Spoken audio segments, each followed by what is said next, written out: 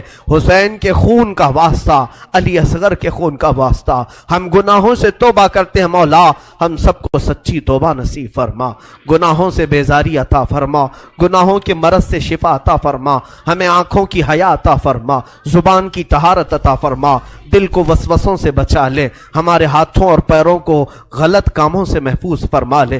اے کریم خدا ہماری بچیوں کو بے آبرو ہونے سے بچا لے، ان کے جسموں کو ان کے سطر کی تو حفاظت فرما۔ اے کریم خدا پورے ہندوستان میں امن و امان عطا فرما، اسلام و سنیت کا بول بالا فرما، کفار و مشرکین کے برے منصوبوں کو خاک میں ملا دے۔ اے رب قدیر تیرا احسان ہے تو نے ہمیں اسلام پہ پیدا کیا، تیرا احسان ہے تو نے امت محمدیہ میں بنایا، تیرا احسان ہے تو نے ہمیں علی اور حسین کے گھر والوں کے تذکرہ کرنے والوں میں پیدا کیا۔ اے مولا یہ محبت حسین ہماری زندگی کی آخری سانس تک ہماری زندگی میں عطا فرما۔ اے رب ذوالجلال اس مسجد پاک میں بچے، جوان، بوڑھے جتنے حاضر ہیں، جو جس پریشانی میں مبتلا ہے، مولا تو بہتر جانتا ہے، سب کی پریشانیاں دور فرما۔ اس پورے محلے پر مولا ہمارے آس پاس جتنے گھر ہیں، اس پورے محلے پر زمینی آسمانی بلاؤں سے تو حفاظت فرما، غیب سے برکتوں کا نزول فرما۔ اے خلاق العالمین ارحم الراحمین تیرے دربار میں صرف اتنی التجا ہے، اگر ہماری زندگی باقی رہی ان آنکھوں کو ایک بار تیرے حبیب پاک کے چہرے کی زیارت نصیب فرما، مولا حسین کے چہرے کی زیارت نصیب فرما، مولا بغداد، کربلا اور مدینہ طیبہ کی زیارت نصیب فرما، ہم سب کو حج مقبول نصیب فرما، ہماری دعاؤں کو رسول کریم صلی اللہ علیہ وسلم کے نالین پاک کے صدقے قبول فرما۔ ان اللہ وملائکتہ یصلون علی النبی یا ایھا الذین آمنوا صلوا علیہ وسلموا تسلیما۔ اللهم صل على سيدنا ومولانا محمد معدن الجود والكرم وآله وأصحابه الكرام وابنه الكريم وبارك وسلم سبحان ربك رب العزة عما يصفون وسلام على المرسلين والحمد لله رب العالمين۔